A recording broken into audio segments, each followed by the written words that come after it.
Next presentation is Impact of Education on Rural Poverty, a literature review. The presenter is UG Rajapaksha, lecturer, Department of Management and Finance, Kotalawala Defence University. The floor is yours.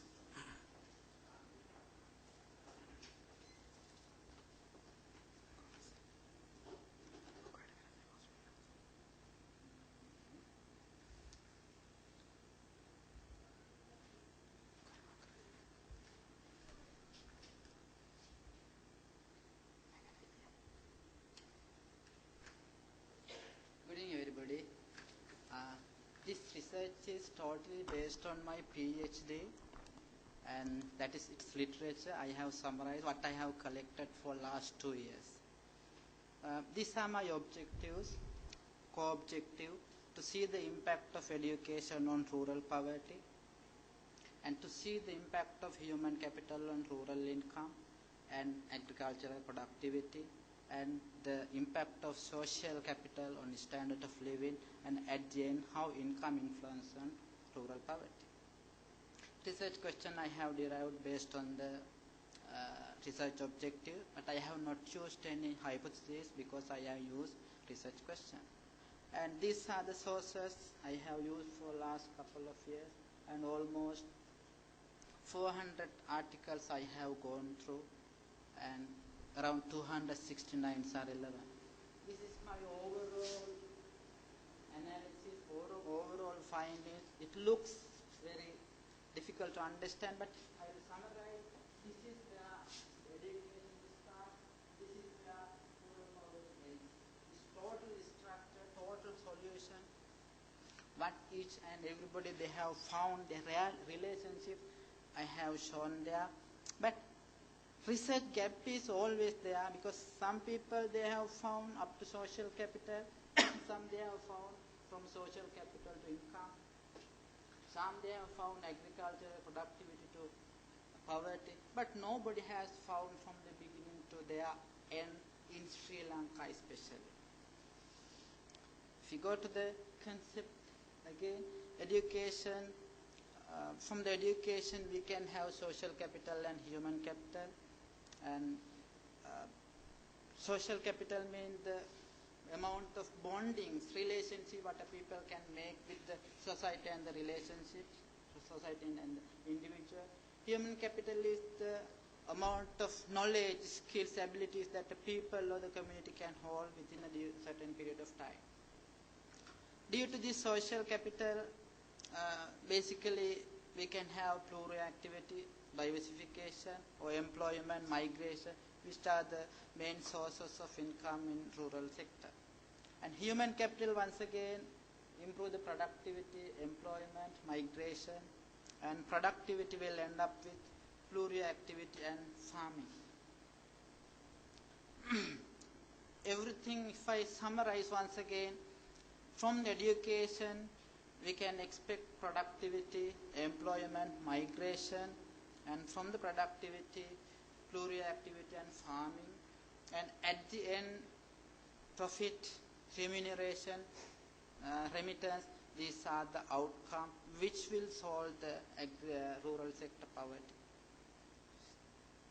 Based on all this information, I have made my conceptual framework. It nicely says, take some time for this. Human capital, it comes to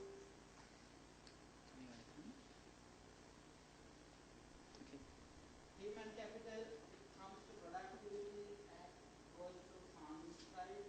In human capital, goes to productivity and goes to non-farming sector. Or else human capital directly will go to farming and generate the income and solve the rural poverty. But anyhow, we have the interrelationship. Part of farming income will be used by non-farm sector, and part of non-farming income will be utilized for farming sector in order to have reciprocal relationship. Likewise, migration also will be improved, and employment also will improve. Especially social capital will influence to non-farming sector. Migration and employment, only as per the literature review, I could not find out any article relating how human capital influence, how social capital influence on farming income. But at the end we have reciprocal relationships. Some at the end, once again, rural poverty influenced education. Likewise, as we have cross relationships, the situation is little difficult. Here, yesterday education influence on today education, and today education will influence on today poverty. At the same time, yesterday poverty will influence again on today's education. This is what literature I found. And based on this, I have modeled all scenarios like this. I have used simultaneous equation model, around 7 equations, and this is how I have calculated the total factor productivity. This is the conclusion, how education influences on poverty and how poverty influences on education. That is the ultimate conclusion. And at the end, to see the gravity of human capital, how influence on poverty, and how the social capital, how it influenced the poverty, I have differentiated the equation and finalized like this. That's all. Thank you very much. So your constructive criticism, reviews, really appreciated, because still I have a long way to go to complete my PhD. I think let's help him by throwing at him some interesting and sharp questions. More than mull, I need gull and mull.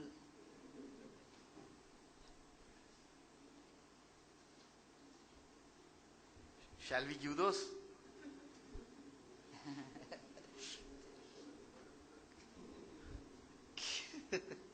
Any questions, please?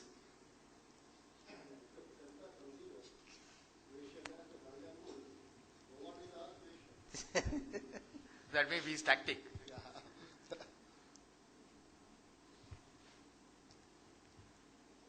Yes, Mike, please.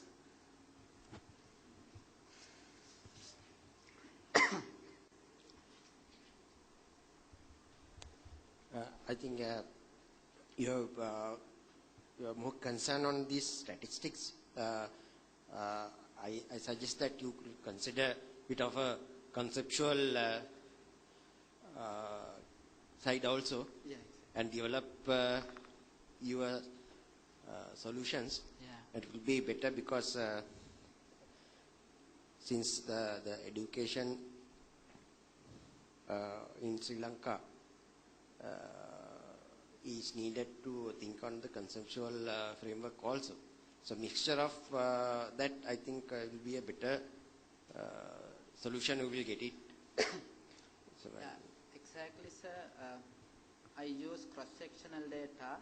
Of course, this is a mixed approach, because the education, informal, formal and informal education, I will be quantified based on the number of years in school, based on the number of years in service, based on the number of years that they have taken the training and all, etc. These all are the quantifiable data, but the qualitative improvement of the people you can't measure from this quantitative data. Thereby, I'm going to use some mixed approach. Qualitative aspect also will be considered, but more priority on quantitative data. Is that the answer to your question, sir?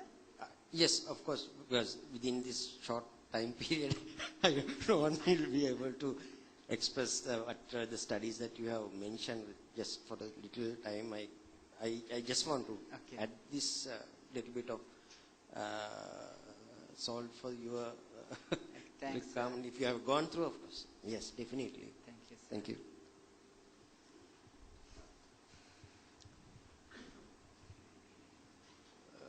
I have two comments regarding the title of the paper. I want to encourage your research area not to.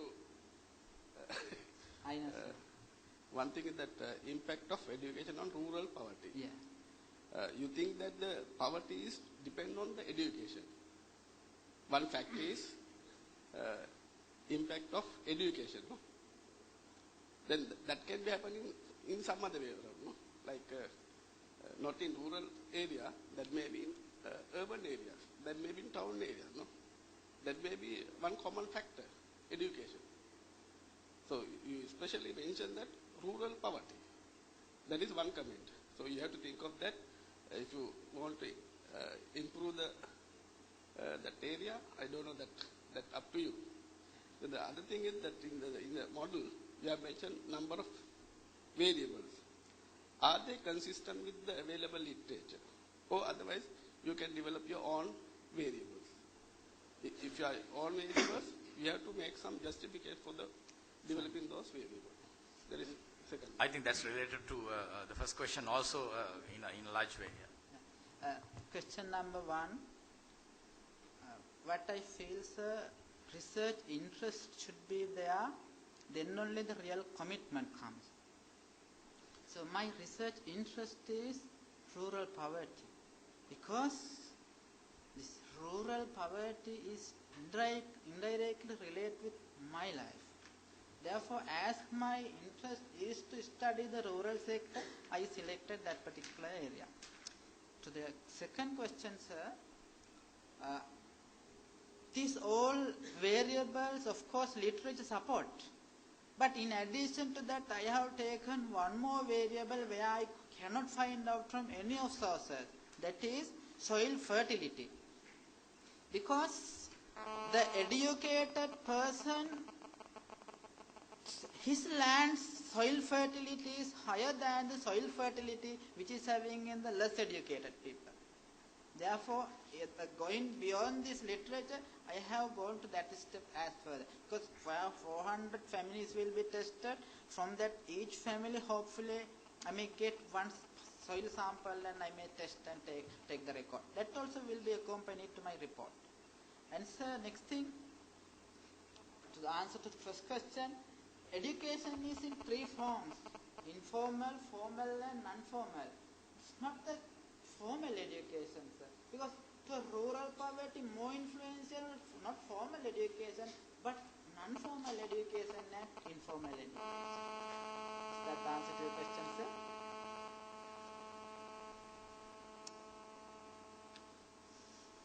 Any further questions? Well, I have a question from my Please, side. sir, please. It's rather your definition of poverty. Is it income based? That's my first question. If the poverty is income based, your model may be supported, because you are basically talking about agricultural productivity and how you generate income and how you go by that. But as we all know, poverty is, income is only one factor of poverty. So is your model embedding or incorporating other factors which influence, other ingredients in the poverty concept or not? If it is not, maybe then you can say the income aspect of poverty, that is your focus, rather than talking about the poverty in the other side. For example, wealth inherited may be a factor which influences poverty or not. Then you might probably have health conditions or incapacitation by certain other things as a problem. Then poverty may be also inaccessibility by way of transportation, lack of those are also poverties. You don't have electricity, supply, connectivity, so your poverty is maybe electricity poverty we are talking about. We talk about other facilities poverty. So poverty is a kind of a broad concept. So I would advise you to narrow down and very particularly say that your model is on income poverty we are talking about. That's what I sense, I don't know. And moreover, as we all know, poverty in the sense of meeting our requirements can be two sides. One is by increasing income. The other one is by economizing from our side. So is it possible for us to probably economize and find out better ways of doing things and saving and all? Maybe your poverty effect to the man can be less.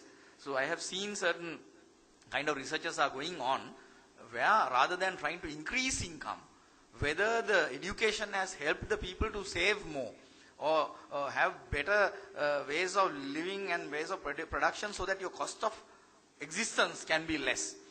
And containing things rather than trying to, chase after income to meet the requirement. After all, that's much closer to our Buddhist kind of philosophy where, trying to contain our requirements. Exactly, going for consumption oriented things, so what?